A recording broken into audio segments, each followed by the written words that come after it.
Je vous demande de faire de ce 30 juillet 1960 une date illustre que vous garderez ineffaçablement gravée dans vos cœurs. Congo, Congo nde mboka ngo mokengeli koi, mboka ngo mokengeli léopard. Mikolo tosekelaki na mosolo ya mboka Congo ekoki, tofungwani misolelo tomoni bozoba nyonso tosali mpo ya kobongisa Congo avenir. Ebongi tosala Congo bokomona pamba lobi bokolula yango. Bon tempe meilleur vue na bino nyonso balandi ya Info Plus HD bino ba oyo bozili sur occasion malamu ya kolanda biso mokolo ya lelonga ije deboula la Colombe na sepelaka komona bino ebele boye liboso ya ba poste téléviseur na bino. Tofungola basango na biso pona koyebisa bino que le 8 janvier 1996 8 janvier 2024 esali déjà 27 ans depuis que avion moko ekweyaka bongo na zikida eboma bato ebele kuna na commune ya Kinshasa. Info Plus HD esali bino réflexion. Calendrier à 1996 ils ont ressemblé na calendrier oyo ya 2024. Pe ezalaka kaka un certain lundi 8 janvier 1996 na bangonga ya 10h topé 11h avion Antonov AN-32B moko ekokaki ko décoller te na piste ya aéroport ya Ndolo. Boyebake avion oyo ezwaka ela pe e continuaka course na yango na marché ya Tipka na commune ya Kinshasa. Pe après quelque temps avion ezwaka moto bondimela ngai ke bato bakufaka ebele na journée wana plus de 400 personnes pe ezalaka journée moko ya cauchemar pe dramatique na ville province ya Kinshasa.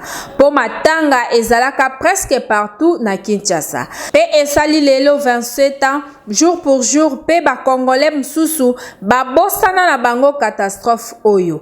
Pe ya kokamwa ezali susu ke soki lelo oleki wana okomona marché ezonga na yango pe batu bakoma kotekala bango à l'aise ba misusu kutu babima tina babalabala pe ekoma ko créer embouteillage moko ya makasi. L'état congolais kutu abosana na catastrophe oyo pona kozwa précaution. En tout cas bakonzi botala nanu likambo oyo po ata soki ozoleka na veni bokasa wana eke omoni avion moko ezosala taxi na yango na aéroport ya Ndolo okoyoka kaka nzoto malili po eza déjà danger. Boluka solution.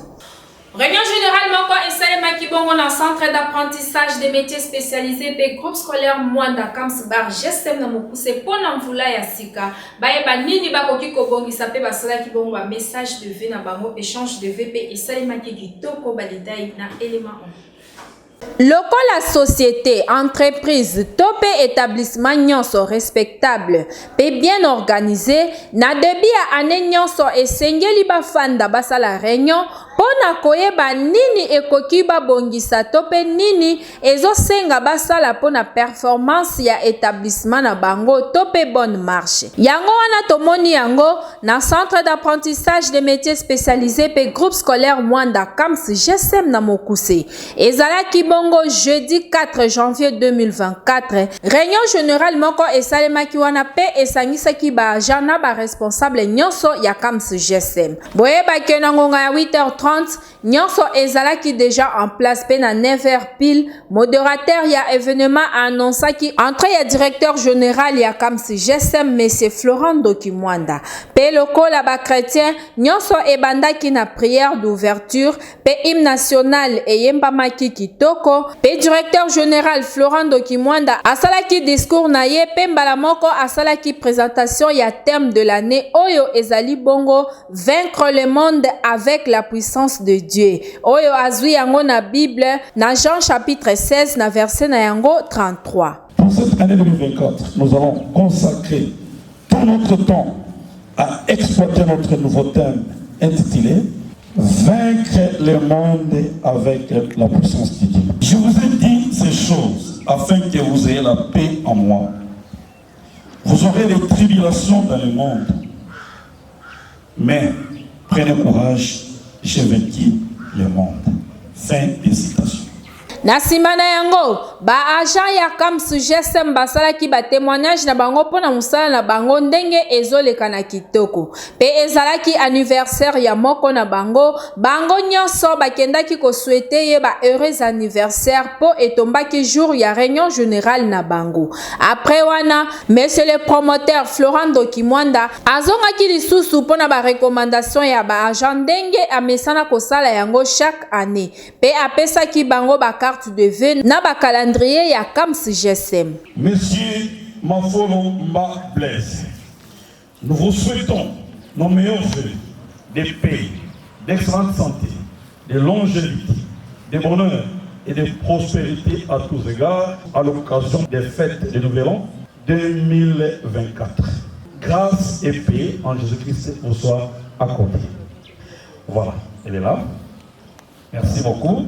Kasi lokola directeur général Florent Dokimwanda azalaka papa malamu oyo alingi bopeto asalaki distribution ya bateni ya sika epai ya baja nyonso ya CAMS GSM tomonaki pe responsable ya CAMS GSM ya province ya Kwilu azalaki wana présent yepe azwaki maloba pona ko souhaiter ba meilleur vœu epai ya promoteur Florent Dokimwanda pe baja nyonso ya CAMS GSM na ville province ya Kinshasa to partout esika ezwami. Simanaye, préfet ya groupe scolaire Mwanda asalaki pe message de vœux naye. Nasuka na yango, madame la coordonnatrice principale ya CAMS GSM, madame Mati Matondo, yepe asalaki message de vœux. Étant au début de cette nouvelle an 2024, au nom de tous les agents et cadres de notre très chère entreprise et à mon nom propre, je viens vous présenter nos vœux les meilleurs pour cette année.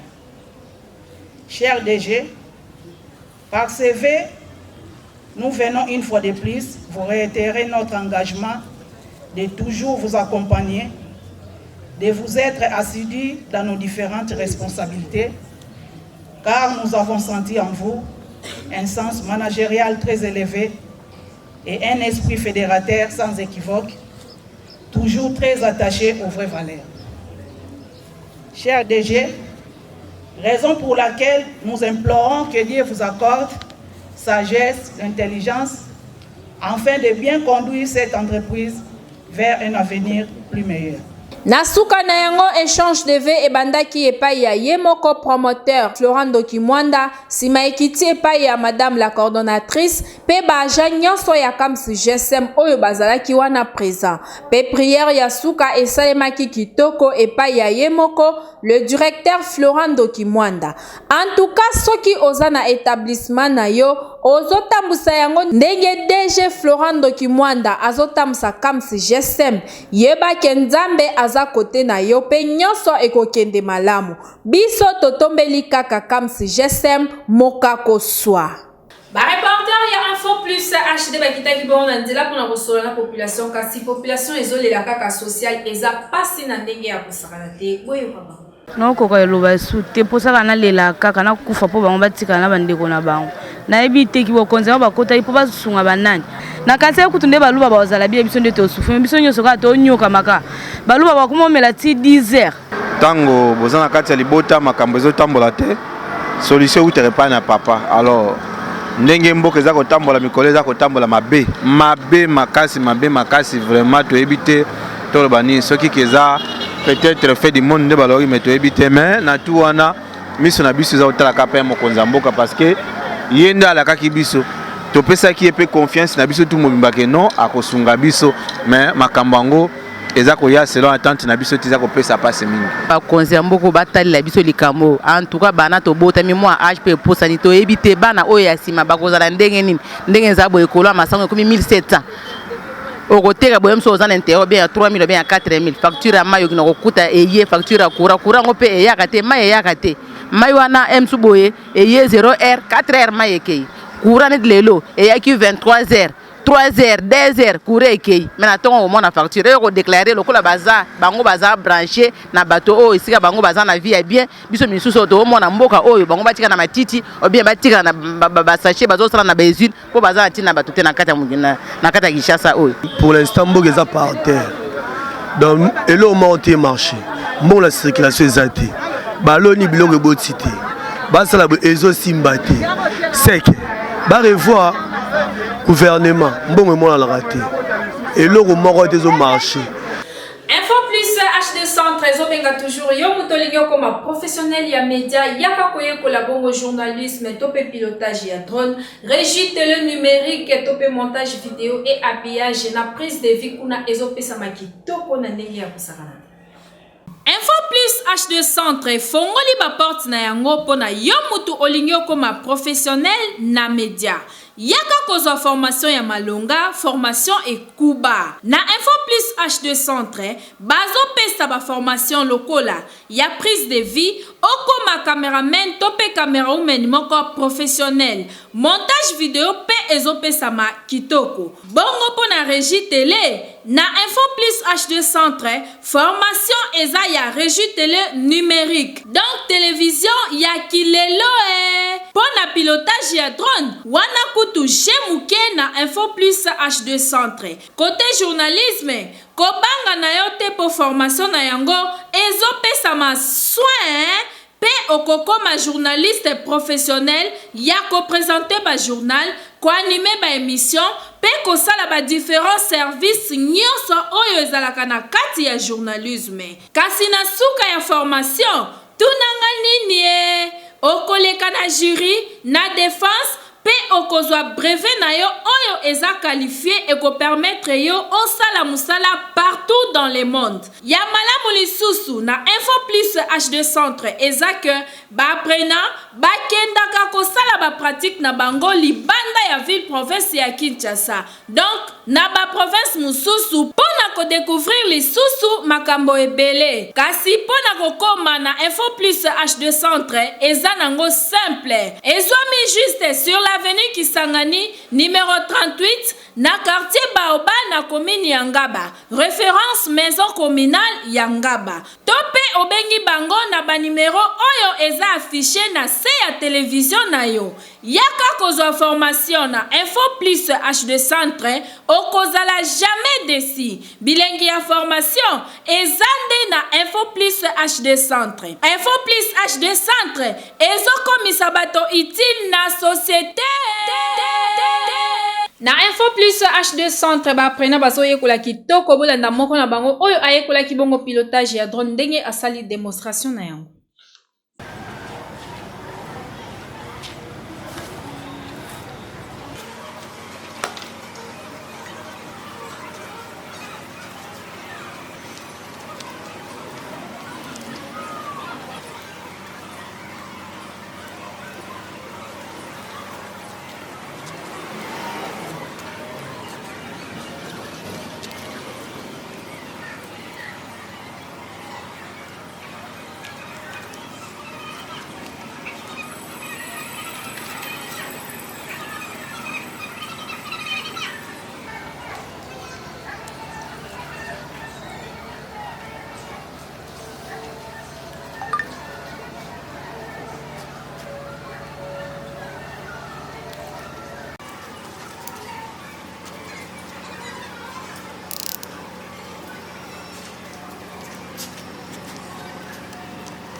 oyo bauti komona na bauti komonte ba hélice nanga na drone na tie batterie nanga pe nazwi téléphone na connecté yango na radio commande et etikali na vérifier signal ya GPRS avant décollage ya drone.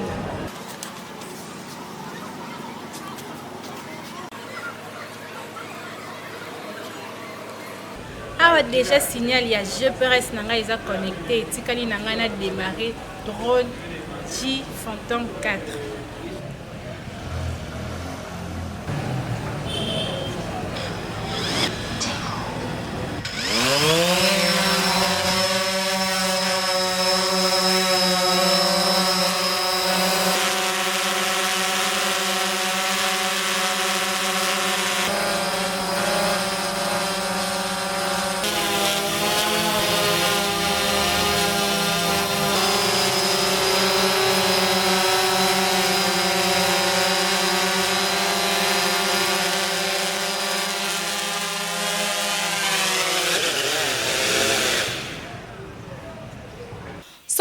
totamboli na ville province ya Kinshasa to pe RDC mobimba na bakoin ya baveni nyonso kokuta basusiati pe bapolisier ebele kasi role na bango ezalaka nini pembeni ya population mpo kotala makambo basalaka eza pasi.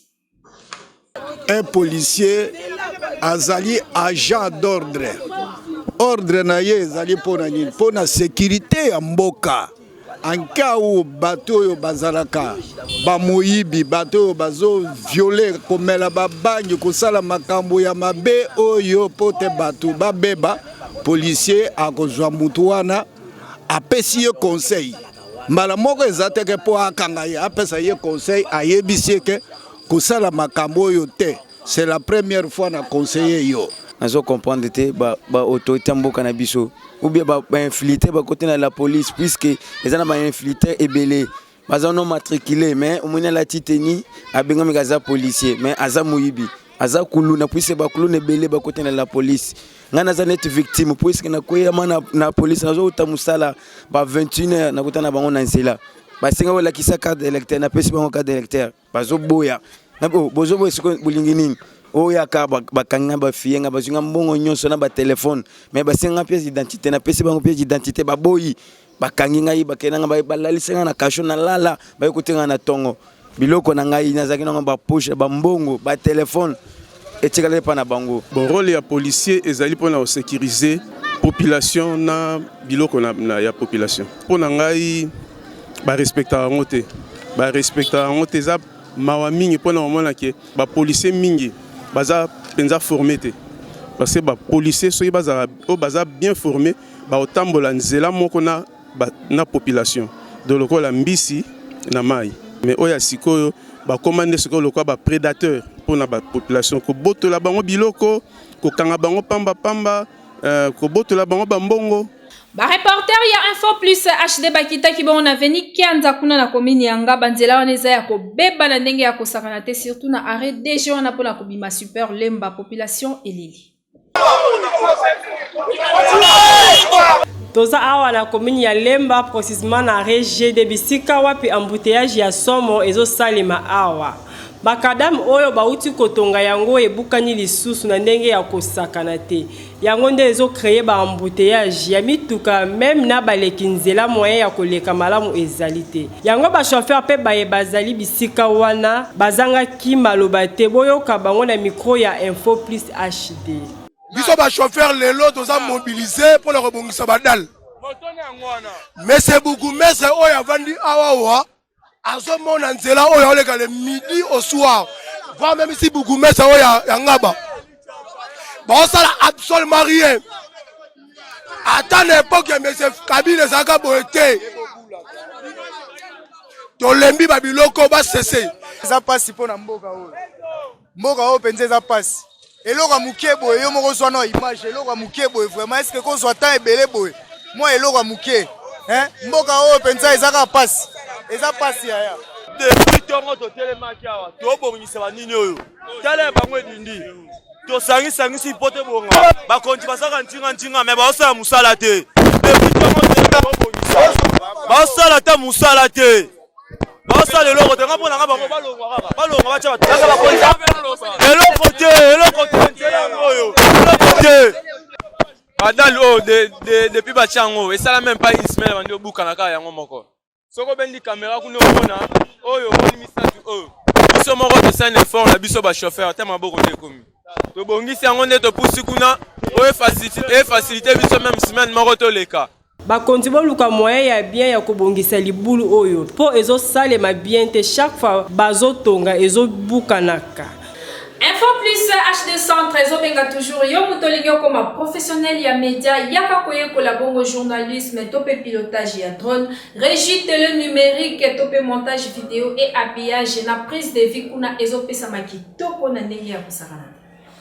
Info Plus HD Centre fongoli ba porte na yango pona yo mutu olingyo koma professionnel na média.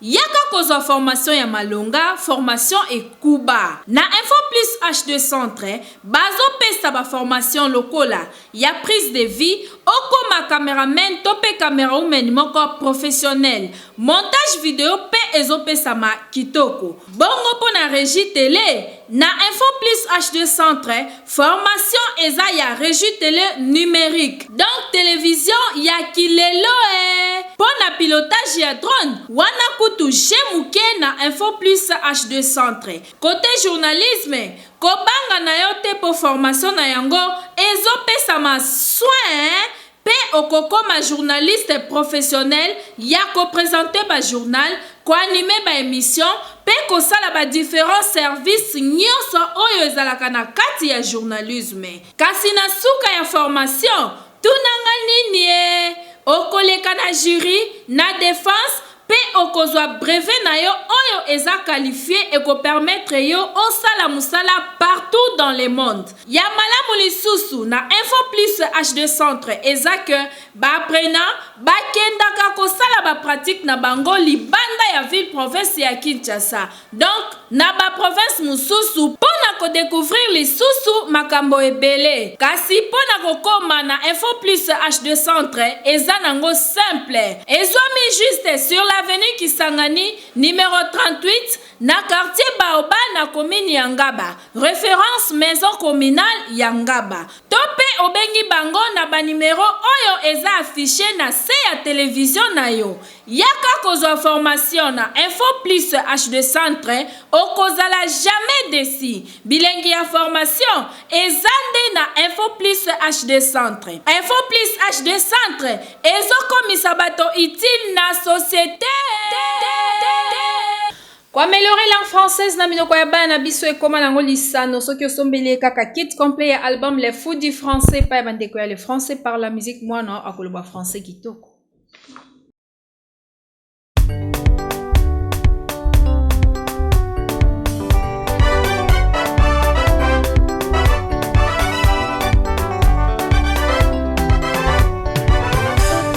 C'est mon père, c'est ma mère, ce sont mes parents. Mon son, notre et votre leur, Matassa, notre et votre leur, Métessé, nos voleurs.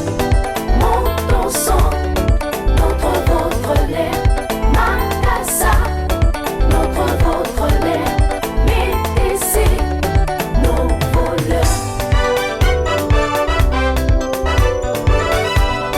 Adjectifs possessifs accompagnent les noms. Les adjectifs possessifs accompagnent les noms. Les adjectifs possessifs ont l'idée d'appartenance. C'est mon père, c'est ma mère, ce sont mes parents. Mon son, notre et votre leur, Matassa, notre et votre leur, mes desserts, nos voleurs.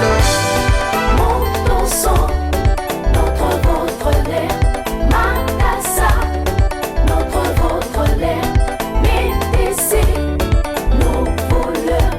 Les pronoms possessifs remplacent le nom. À qui appartient ce livre? C'est le mien. À qui appartient ces cahiers? C'est le tien. À qui appartient la gomme? C'est la mienne. Le mien, le tien, le sien, le nôtre, le vôtre, le leur. Le mien, le tien, le sien, le nôtre, le vôtre, le leur. À qui appartient la robe? C'est la tienne. À qui appartient ce stylo? C'est le sien. À qui appartient la blouse? C'est la sienne. Le mien, le tien, le sien, le nôtre, le vôtre, le leur. La mienne, la tienne, la sienne, la nôtre, la vôtre, la leur. La mienne, la tienne, la sienne, la nôtre, la vôtre, la leur.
du jour, il y a le lot moko ya bandeko ya le français par la musique. Ayaki na plateau na biso pe alobeli album na bango Les Fous du français. Boyokaye.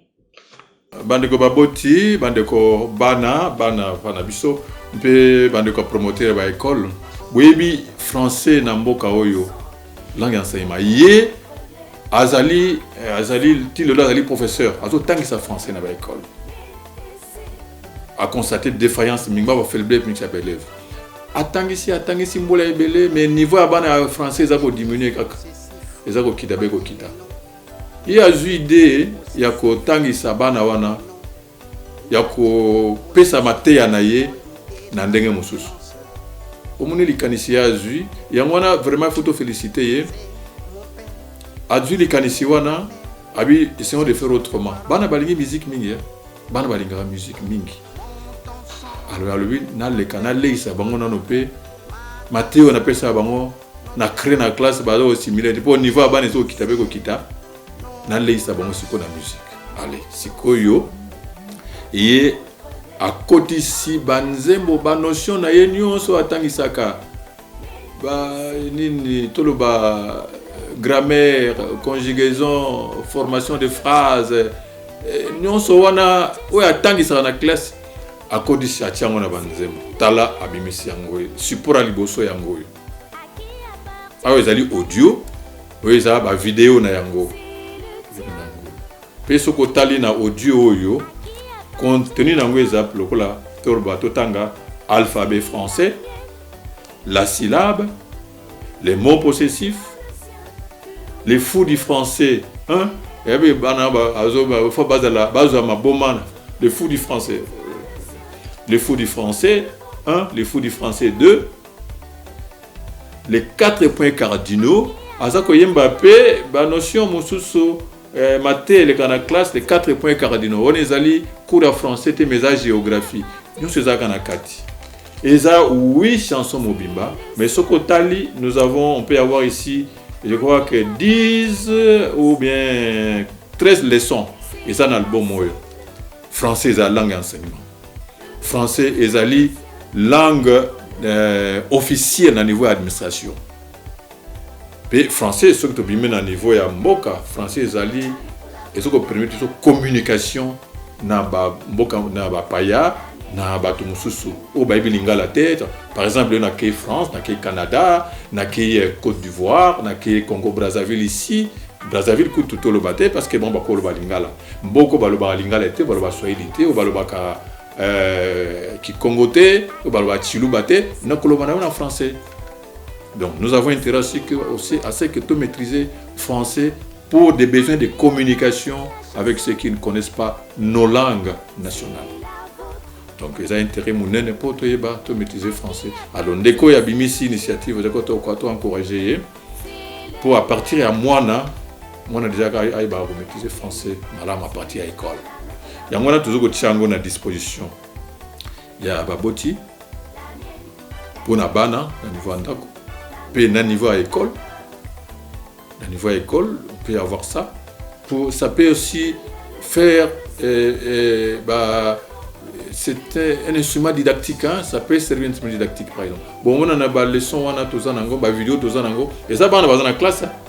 On m'a donné à maîtriser les mots possessifs, on a pas geste. Donc ça dépend de la façon dont chaque professeur a utilisé à niveau de l'école. Voilà un peu ce que nous pouvons vous dire. Il y a beaucoup de choses à dire ici, mais nous avons seulement voulu présenter ça. Na bino pour boyeba beaucoup consommer beaucoup encourager ndekonabiso. Na élément oyonde elakisike tokomi na suka ya Info Plus HD alelo. Merci na confiance et fidélité oyo bozala ngo ya kolanda biso tango nyonso. Merci na Plamedi ki bwana oazaki na sima ya caméra ye kakande akumbela ki édition. Un grand merci na les valables motoma ko bien na bakisela et papa social. Na pesi mbote na papa Evi Makuba kasi soki Jésus Christ. Nzambe ya pasteur racheter lita aye tenga ina binoto kuta na kaka awa.